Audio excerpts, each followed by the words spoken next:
Hello everyone, के साथ खबर थोड़ा खाना बनाएगा देखाउँछु त्यहाँ एकैचोटि पुरा बुम उडाइदिन्छ कि अरे खाना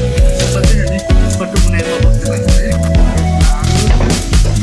चिल पारामा हो त त्यो चिल पारामा गर्नु पर्ला पैसा आज गले गाइस अनि एक बज्न आइसक्यो मिस्टेक गरे कोही हाल्नु बिर्सेर हुन्छ चापानी यसपछि चाहिँ खाना पाकिसकेको छ मैले खाना बनाएर रेडी भइसकेको छ गाइजहरु हेर्नुहोस् त मेरो खाना यी टाइपको आफ्नो लाइफ सम्बन्धीको भिडियोहरू लिएर आइराख्ने छु हेलो एभ्रिवान के छ खबर स्वागत छ तपाईँलाई नयाँ भिडियोमा यस्तै खाना बनाउँदै थिएँ रेडी गरिसकेको थिएँ फेरि सोचेँ एउटा भिडियो नै बनाइहालौँ भनेर सो गाइजहरु म रुममा चाहिँ खाना चाहिँ कसरी बनाउँछु अब म कामबाट अलि भर्खर आइसकेपछि अब खाना त बनाउनु पर्यो सो अब खाना बनाउने तयारीमा छु अनि सबभन्दा पहिला त म तपाईँलाई देखाइदिउँ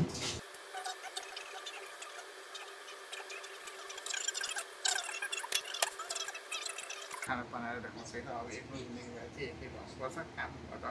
भर्खर आएको अनि सबै कुराहरू म्यानेज गर्नुपर्छ त्यही भएर अलिकति गाह्रो छ गाइजहरु त्यही भएर चाहिँ आउनुहोस् त मलाई खाना बनाएको देखाउँछु धेरै टाइम नलागोस् भनेर चाहिँ म दुईटै ग्यास बनाएर चाहिँ एउटै म दाल तरकारी एकैचोटि बनाउँछु भात चाहिँ मैले बिहान बनाएर गएको थिएँ मतलब काम जाँदाखेरि चाहिँ बनाएर गएको थिएँ त्यही भएर चाहिँ त्यति भातको चाहिँ टेन्सन छैन तरकारी चाहिँ अब म बनाउँछु है त अनि दाल अनि तरकारीहरू चाहिँ काटिसकेपछि मैले तपाईँलाई देखाइसकेँ नि त सो बनाउँदा मलाई याद आयो क्या भिडियो बनाउन त एउटा सर्ट किचनको भनेर चाहिँ एउटा भिडियो बनाउनु चाहिँ याद आयो सो भिडियो बनाउँदैछु अब गराउन त खाना कस्तो हुन्छ भिडियो बनाएर खानासम्मको भिडियो चाहिँ म तपाईँलाई देखाउँछु अनि बाहिर गाउँछु जस्तो भए पनि रुममा फेरि अलिकति नेपाली पारामा भइन्छ नि त ओके अब रेस्टुरेन्टमा काम गरेको चाहिँ उतै लाग्नु हुन्छ नि त रेस्टुरेन्टमा चाहिँ अनि बाल खानाहरू आएपछि एक्कासी खाना बनाउनु पर्ने हुन्छ नि त दोहोर धराको गर्छु अनि त्यो भएर चाहिँ दुईवटा एकैचोटि पुरा बुम उडाइदिन्छु कि सेम त्यही अब एउटामा दाल एउटामा तरकारी बनाएर चाहिँ म तपाईँलाई देखाउँछु फेरि उही बाल तरकारी काम बनाउँछु त्यही भएर टेन्सन चाहिँ लिन जरुरी छैन सो धेरै लामो भिडियो हुँदैन जस्ट थोरै खाना जापानमा एक्लो मान्छेले कसरी खाना बनाउँछ दिदी हेर्नु तपाईँको भाइले कस्तो दामी खाना बनाएर देखाउँछ सबभन्दा पहिला तरकारी चाहिँ उतै फ्राई गरिसकेको छु त्यही भएर चाहिँ धेरै टाइम नलाग्ला अब आउटफिट भनेको जस्तो भए पनि रुममा चाहिँ अनि कट्टु मुनाइनमा बस्ने बानी छ है ओके त्यसमा आलु अनि आलु हालिसक्यो सोयाबिन पनि हाल्नु होला अब सोयाबिन र आलुको चाहिँ भुट्छु अनि उता चाहिँ दाल बनाउँछु मस्तको दाल भात आलु अनि दाल खानुपर्छ आज चाहिँ दाल चाहिँ यतापट्टि हालौँ ओके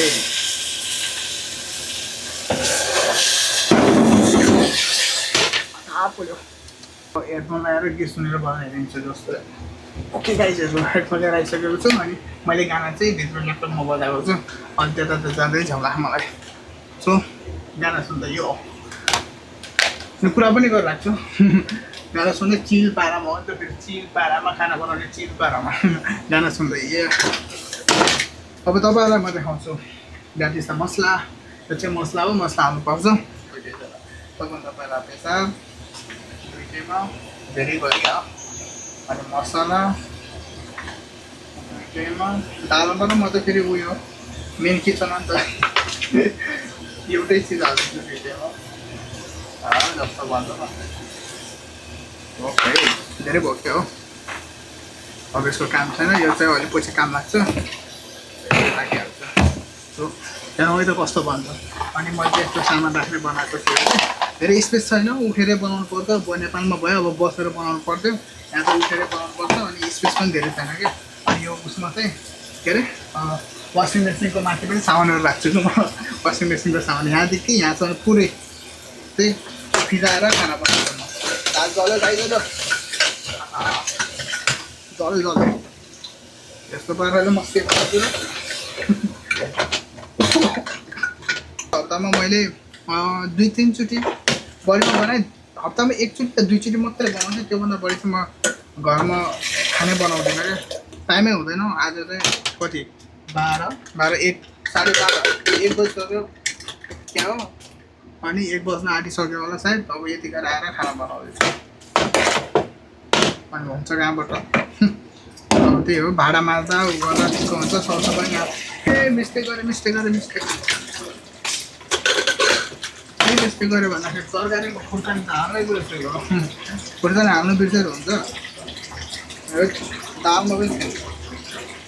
खुर्सानी हालेन भने त मिठै हुँदैन त्यहाँ जापानको खानाहरू त्यस्तै मोडो हुन्छ झन्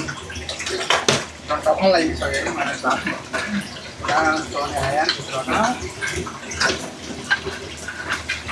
चल्दै क्या मिठो हुन्न लागिसक्यो जापानमा प्रायः मान्छेहरू के हुन्छ भन्दाखेरि खाना चाहिँ त्यति रुममा बनाउँदैनन् सबै मान्छेहरूले बाहिर जाने खाने अहिले अब मैले जहाँ रेस्टुरेन्टबाट आएको छु त्यहाँ चाहिँ मान्छेहरू अहिले 2 वर्षसम्म बस्छन् खाना बनाउँदा चाहिँ एउटा भिडियो बनाउँदा धेरै भइसक्यो त्यो भिडियो पनि हालेको बनाएको अनि त्यसले तरकारी काटेको तरकारी भुट्दै रोकेर सेटअप गरेर अनि अब चाहिँ तरकारीहरू बनाउँदैछु अनि तरकारी बनाएर भात बनाएर तपाईँलाई देखाउँछु कि जापानमा एउटा मान्छेले कसरी आफ्नो म्यानेज गरेर आउँछ भने त अब प्रायः सबैको जापानमा हुनेहरूको चाहिँ यस्तै नै हुन्छ है अनि स्टुडेन्टहरूले प्रायः नै यस्तै नै गर्छ अब आउने आफूले खाना बनाउँछन् अनि त्यसपछि चाहिँ त्यही हो खान्छन् अब आफू चाहिँ त्यही हो हप्तामा एकचोटि खाना बनाएपछि यसलाई अब आज अलि बेलुका खाएर अनि भोलि बिहान खाएर अनि पछि भोलि बेलुकासम्म चाहिँ खाने तरिका चाहिँ बनाउँछु तर भात चाहिँ अलिकति थोरै छ अहिले दुधसँग खाइदिइहाल्छ क्या आउने बित्तिकै यस्तो भोक लाग्थ्यो मैले दुधसँग खाइदिएको अनि दुधसँग खाइदिएको अलिकति चाहिँ कट भएको छ भात मलाई खाइदिन्छ अलिकति कट भएको छ भात होइन दुध क्या छ अहिले खाना बनाउनु नत्र आउँथेन नत्र सुत्दिन्थ्यो म निद्रा लाएर पनि पुरा हैरान भएको छु क्या अहिले जापानमा के छ गर्मी बढी भएर बिरामी छट्ट भइरहेको छ क्या अनि त्यही हो अहिले छ अहिले एकछिनपछि ज्वरो आयो जस्तो कस्तो न कस्तो भइहाल्छ फेरि तातो ज्वरो सोरो आइहाल्छ अनि बिहान उठ्दाखेरि फेरि त्यही हो शरीर दुख्ने गर्ने बढी काम भएर पनि होला शरीर दुख्ने गर्ने हुन्छ अब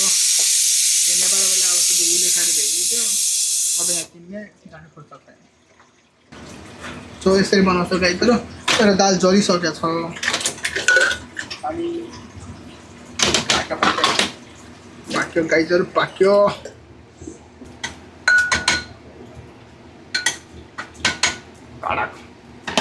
अलिकति नुन चाहिँ लागेको छैन क्या नुन चाहिँ हाल्नुपर्ने भयो अनि तरकारी जलिसकेको छ हामी फेरि अब जापानिज भइसकेपछि चाहिँ जापान आइसकेपछि जापानिज गर्नुपर्छ क्या आउँदैन त्यस्तो युज गर्छौँ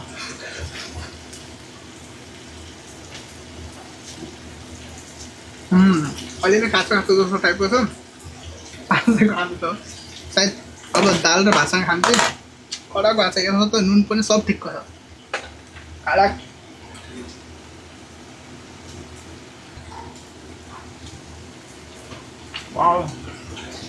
यस्तो करो कसरी बनाउनु छ गाइजहरू आउनु पऱ्यो क्या खाना आउनुहोस् तर पैसा लाग्छ नि फेरि त्यो गाइजहरू अब फाइनली मेरो खाना पाकिसकेको छ अब दालमा अलिकति नुन हाल्न बाँकी छ नुन लगाएको छैन क्या अनि नुन हालेपछि चाहिँ अनि मिठो होस् न यस अहिले तपाईँलाई देखाउँछु कि थालमा हालेको मस्तको भएको छ मस्तको भएको छ मस्तको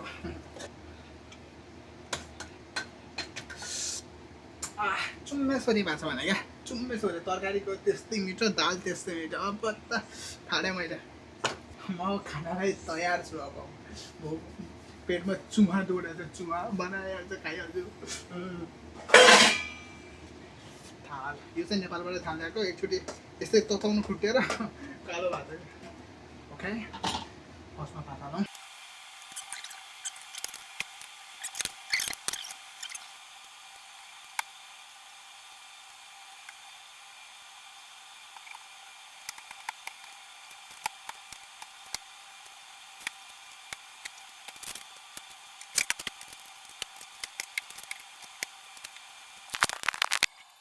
र गाइजहरू मैले खानासाना बनाएर रेडी भइसकेको छु खानाको लागि। म तपाईँलाई देखाइदिन्छु खानाको परिकारहरू चाहिँ मैले के खाँदैछु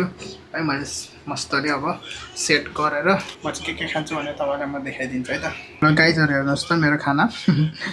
खाना बनाइसकेको छु। दाल भात तरकारी मस्तको, अनि पानी हेर्नुहोस् पानी राखेको छु, त्यसपछि दही हो, अनि त्यसपछि जुस, अनि जुस चाहिँ यसमा हालेर खाने हो। अहिले मैले यस्तो खाना खाएपछि पो मजा आउँछ त नि, खाना खाए जस्तो पनि हुन्छ क्या। अनि यहाँ जापानमा के हो नि किन तिनी काजना तिनी कुम्बिनीहरूको के हो यति जापान भन्नु छ भने गाइजहरू थोरै टाइम भए पनि निकालौ अनि यस्तो खाना खाऊ, बनाऊ, मस्तले खाऊ। म बनाउनु सक्छु भने तिम्रो पनि बनाउन सक्छौ। रातिको 2 बजे बनाउँदैछु यार, 2 बजे खाना बनाएर खाँदैछु, केही हुँदैन, बनाऊ खाऊ, मस्त मजाको हुन्छ। अब यस्तो खाएपछि आनन्दको निद्रा लाग्छ। निद्रा लागेपछि भोलि बिहान फ्रेस भएर उठिन्छ। भोलि बिहान फेरि काम लाग्नुपर्ने। सबभन्दा पहिला चाहिँ पानीबाट स्टार्ट गर्नुपर्छ अरे क्या। पानी ढक्कन के लगाएर खाना खानु चाहिन्छ। अनि त्यसपछि जुस पनि स्टार्ट गरिहालौँ न हालेर। कति मिठो मम्मी टेन्सन नगर्नु है, तपाईँको छोरोले यहाँ मस्तले खाइरहेको छ। त्यही हो हप्ता भएपछि खान्छ। चेस खाइदियो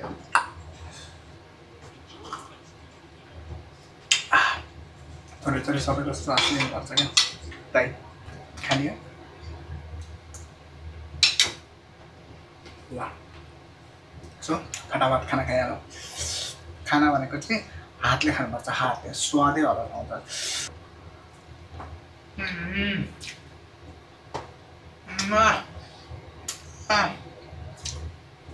क्या मिठो भएको छ भने गाइजहरू खानु दियो। ल कोखाइ मिस्टर बिहार कति मिठो भएको क्या। वाह चुम्मेसरी खाना भएको छ। अब धमाधम। ओके गाइजहरू यो चाहिँ मेरो रुम टुरको रोमै हात चाट्यो। ओके मेरो थोरै प्रेस भिडियो बनाउने खाना बनाएको। अब जापानमा हप्तामा मैले चाहिँ हप्तामा 1-2 चोटि चाहिँ रुमको खाना खान्छु। अब पछि टाइम हुँदैन, सो